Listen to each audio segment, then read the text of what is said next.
오늘 8장의 이야기는 좀 이제 우리의 입장에서는 해석하기가 조금 어렵습니다.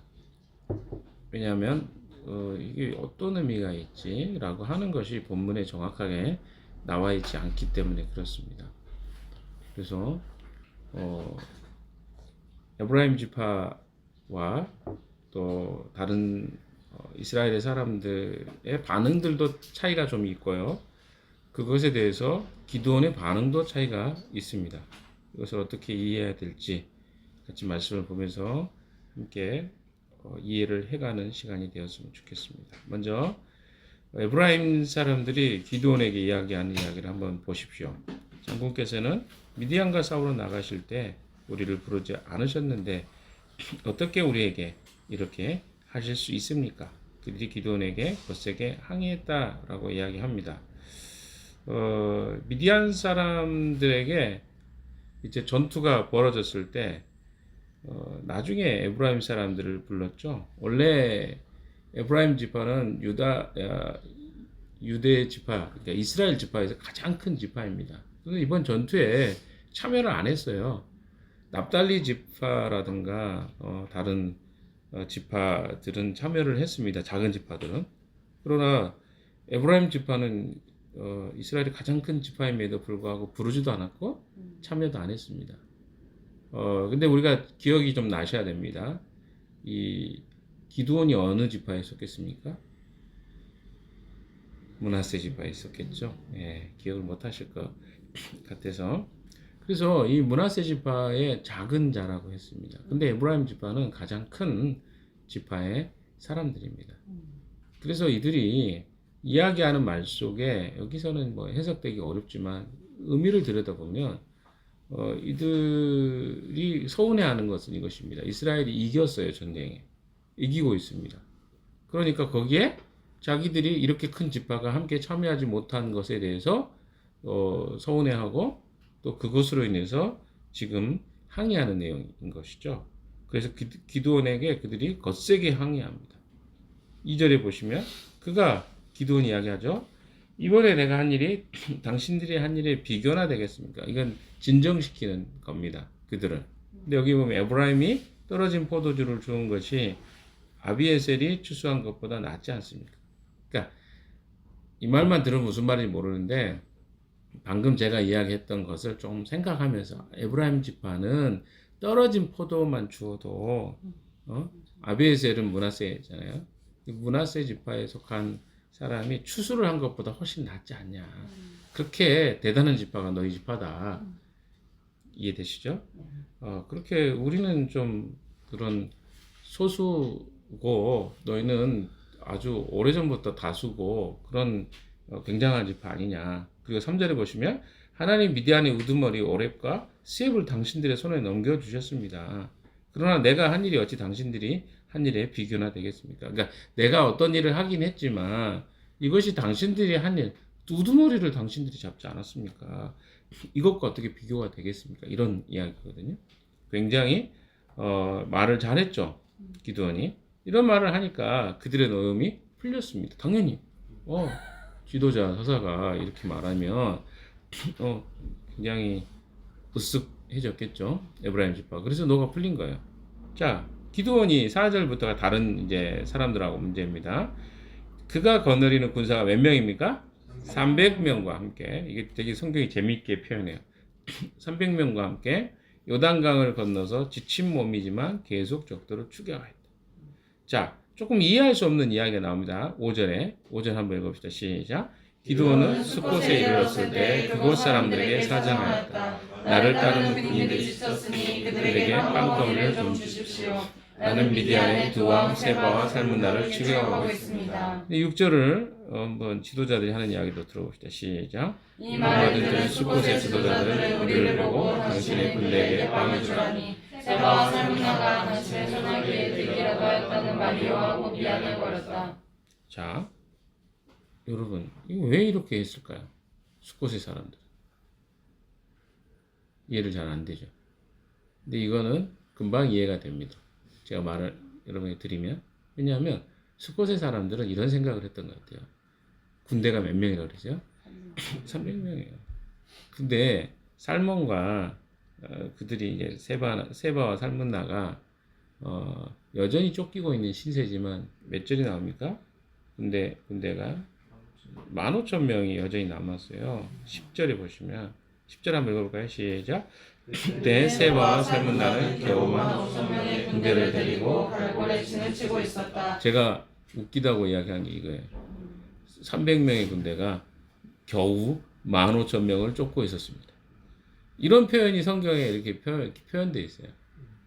겨우 15,000명. 근데 300명의 군대가 좀 말이 안 되죠. 그러니까 숫곳의 지도자들은 무엇을 본 거예요? 숫자와 규모를 본 겁니다. 그리고 어때요? 여전히 그들의 생각에는 무슨 생각을 한 거예요? 이렇게 이 정도 이야기하면 여러분이 나올 줄 알았는데 아직도 안 나온 거, 아직도 해석이 안 됐군요. 무슨 말이냐면 우리가 어디 편을 들 거냐. 그러니까 이스라엘의 지도자인 이 기드온의 편에 설 거냐, 아니면 살문나와 세바의 이 편에서 나중에 혹시 애 도왔다가 우리가 멸절을 당하는 거 아니야? 그런 생각을 한 거예요. 실제로 그 연변 지역에서는 예전에 청량리 전투나 이렇게 뭐 봉오동 전투나 이렇게 있잖아요. 일본군을 이렇게 독립군들이 이기잖아요. 그럼 그 다음 무슨 일이 일어나냐면 사륙이 일어났습니다. 일본군들이 그 지역에 살고 있는 간도 지역에 살고 있던 사람들을 샅샅이 찾아가지고 막 다 죽이는 거예요. 왜? 도왔다는 거죠. 독립군들. 보복하는 거죠. 비슷한 거예요. 그러니까 우리가 너희들 도왔다가 나중에 멸문지화를 당하면 어떻게 하냐. 우리 그런 거예요. 숫곳의 지도자들은. 이런 판단을 한 겁니다. 그래서 여기 장로들과 지도자들이 이런 표현을 하는 거예요. 야, 네 손아귀에 들어갔기라도 했냐? 아직 그냥 전쟁이 끝나지도 않았고 너희들 보니까 꼴을 보니까 300명 이거 갖고 어떻게 이긴다는 거야. 이제 이런 말인 거예요. 이해되시죠 이제? 그래서 이런 표현한 겁니다. 그러자 7절에 기드온이 대답합니다. 좋소. 주님께서 세바와 살문나를 나의 손에 넘겨주신 뒤에 내가 들과 아시와 찔레로 당신들의 살을 찌르고야 말겠소. 좀 이해가 안 되는 표현이죠. 왜? 에브라임 지파 사람들에게 대하는 이 기드온의 태도와 여기 숫곳에 살고 있는 사람들을 대하는 태도가 사실은 같았어요. 그러나 반응하는 기드온의 태도는 또 다릅니다. 이게 뭘까요? 이런 게 해석하기 어려운 거예요.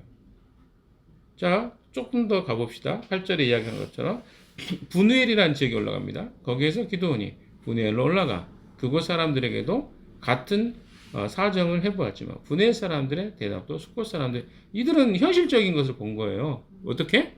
야, 니들 도왔다가 우리 나중에 큰일 당하면 네가 책임질 거야? 막 이런 식의 태도를 취하는 거죠. 그래서 9절 시작. 그는 분우엘 사람들에게도 내가 안전하게 성한 몸으로 돌아오는 날 이 망대를 헐어버리고 말하였다. 그때 세바와 살문나는 겨우 15,000명의 군대를 데리고 갈골에 진을 치고 있었다. 이들은 모두 사막 부족의 군대 가운데 살아남은 자들인데 이미 칼 쓰는 군인 12만 명이 그러니까 12만 명에 비하면 15,000명이 겨우 꼴랑 이렇게 표현인 거죠. 이게 참 그런데도 여전히 부족합니다. 왜? 15,000명이면 300명하고 비교해보시면 한 50배 차이 나나요? 여전히 군대의 숫자로는 상대가 안 됩니다. 그런데 12절에 보면 미디안의 두 왕 세바와 살문나가 또 도망치니 기드온이 그들을 추격하여 세바와 살문나를 사로잡고 온 그들을 전멸시켰다. 여러분 이 전쟁이 말이 됩니까? 300명이 15,000을 막 여기도 보십시오. 뭐라고 표현한지 아십니까? 여기에 기습을 했어요. 그렇죠? 11절에 기드온은 장막에 사는 사람들이 다니는 길을 따라 동쪽으로 노바와 욕부하까지 올라가서 방심하고 있던 적을 기습하였다. 아니 뭐 300명이 기습을 해봤자 15,000명이 얼마나 뭐 하겠어요. 그런데도 이런 전쟁이 승패를 이미 하나님이 확신해 주셨기 때문에 이거 끝나는 거예요. 자, 그리고 군대를 전멸시켰죠. 13절에 요아스의 아들 기드온이 헤레스 비탈길에서 전쟁을 마치고 오다가 14절에 숫곳 사람 젊은이 한 명을 붙잡았습니다. 숫곳 이제 원수가 된 거죠. 그 젊은이가 77명이나 되는 숫곳의 지도자들의 딸과 장로들의 명단을 그러니까 그 사람을 통해서 야 장로가 누구야? 그리고 지도자 누구야? 다 적어. 그래서 막 고문 당하면서 했겠죠. 뻔하지 않습니까? 몇 명? 77명이나 되는 지도자들과 장로들의 숫자를 다 적었습니다. 기도는 숫곳에 이르러 그곳 사람들에게 말했습니다. 여기 세바와 살문나가 있다. 너희는 나에게 우리를 보고 당신의 지친 군대에게 빵을 주라니 세바와 살문나가 당신의 손아귀에 들기라도 하였다는 말이요 하면서 나를 조롱하였다. 16절 시작. 기드온은 그 성읍의 장로들을 체포한 다음에 델라시와 칠레를 가져다가 숫곳 사람들을 응징하였다. 17장. 그리고 그는 군대의 방패도 걸고 그 성읍 사람들을 죽였다. 여기까지 오늘 본문 내용입니다. 자, 그러면 해석을 해봅시다. 여러분 좀 이해가 되십니까? 그러면 그렇게 지혜롭게 8장 1절에 에브라임 지파를 대했던 기도는 어디 간 겁니까? 그건 뭡니까? 기도원이 에브라임 지파 사람들을 대할 때하고 왜 이렇게 다르죠? 이해하기 어렵죠. 근데 이건 일관된 이야기입니다. 그러니까 기도원의 부침이라고 생각합니다. 신앙적 부침이죠. 우리가 깨달아야 됩니다. 우리가 어떤 성공을 하고 나면 사람이 거기에 그냥 성공 중독이라고 해야 될까요? 도취가 되죠. 그러면 하나님으로부터 떠나게 됩니다. 그러니까 우리가 지속적으로 하나님을 의지하고 살아간다는 것이 그만큼 어려운 일인 것이죠. 기드온도 그렇습니다. 처음에 하나님이 그를 부르시고 그를 세우셨을 때 그 처음 모습이 지금 조금씩 사라져 갑니다. 자, 에브라임 지파를 향해서 대단히 점잖고 지혜롭게 말한 것 같죠. 그런데 그 말의 이면의 이야기를 한번 찾아봅시다. 에브라임 지파 사람들에게 그가 지혜롭게 말한 것 같습니까? 그렇지 않습니다. 근거를 찾아보면 이렇습니다. 그는 에브라임 지파 사람들에게 굉장히 젠틀하고 또 그런 그들의 것들을 잘 달래서 설득시킨 것 같지만 사실은 에브라임 지파는 이스라엘의 가장 강력한 지파입니다. 그러니까 뭐예요? 자기가 보복을 하고 싶었지만 보복을 할 수 없었던 거예요. 그러니까 똑같은 개념입니다. 그가 성공에 도취되면서 나타난 현상입니다. 강한 사람에게는 어때요? 약해지고 약한 사람에게는 강해지기 시작한 거예요.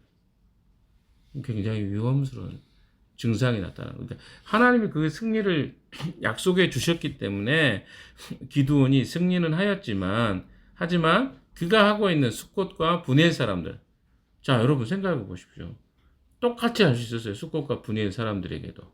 그런데 그 사람들은 어때요? 자기가 쉽게 할 수 있는 사람들이었어요.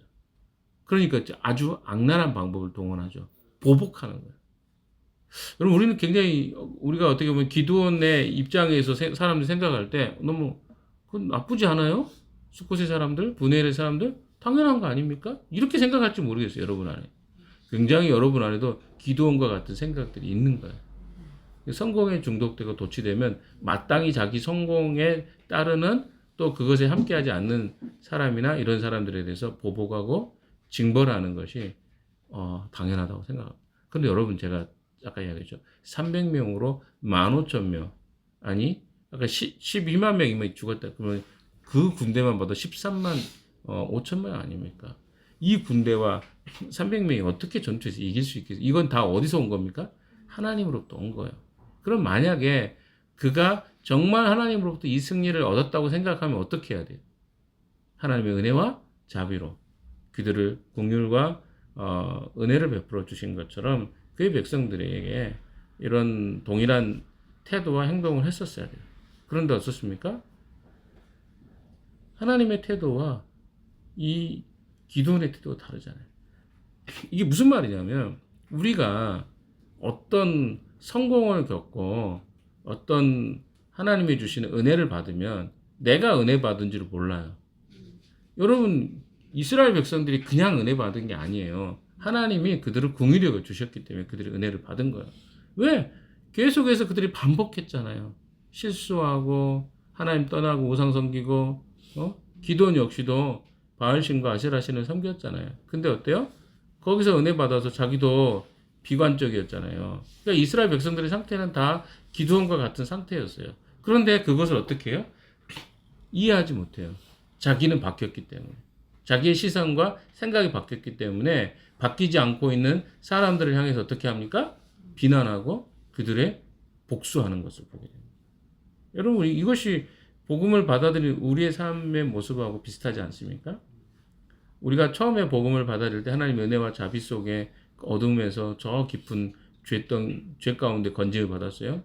그런데 어때요? 언제부턴가 우리가 언제부터 그런 삶을 살았다고 내가 건짐 받아놓고는 그렇게 못 사는 사람들 우리에게 조금이라도 반항하고 적개심을 갖는 사람들에 대해서는 어때요? 용납하고 이해하기보다는 그들을 이해할 수 없다. 보복해야 되겠다. 이런 마음이 쉽게 들어오는 것을 보게 됩니다. 사랑하는 여러분, 우리에게 성공은요, 기쁨입니다. 뭔가 잘 되는 것은 기쁨이죠. 그러나 거기에는 또 다른 무너짐이 우리를 무너뜨리게 하는 또 다른 요소들이 숨겨져 있다는 사실을 기억하십시오. 성공 뒤에는 반드시 주님의 은혜로 귀결되지 않으면 거기에는 누군가를 해하고 이것이 자기의 능력으로 된 것을 우리는 착각하게 돼요. 그리고 어떻게 합니까? 다른 사람에 대해서 하나님 은혜와 자비로 바라보지 않고 이해할 수 없다. 어떻게 네가 이렇게 행동할 수 있니? 이렇게 우리가 태도를 가질 수 있다는 것입니다. 그러나 우리는 다시 기억하십시오. 우리가 어디서부터 구원받았고 어디서부터 하나님의 은혜를 받은 존재인지. 그래서 늘 다시 자기가 다시 돌아가 보면 하나님의 은혜와 자비와 긍휼 속에 용서받고 사랑받은 존재인 것을 알게 되면 누군가 연약한 자들을 돌보고 이해하는데 도움이 될 거라고 생각합니다. 오늘 하루 우리에게 주어진 삶 속에서 우리가 어디서 구원받았는지 돌아보고 하나님 앞에 자랑하고 내가 괜찮은 사람이라고 주장하기보다 하나님의 은혜 앞에 다시 한번 엎드린 여러분 되시기를 주님의 이름으로 축원합니다. 기도합시다.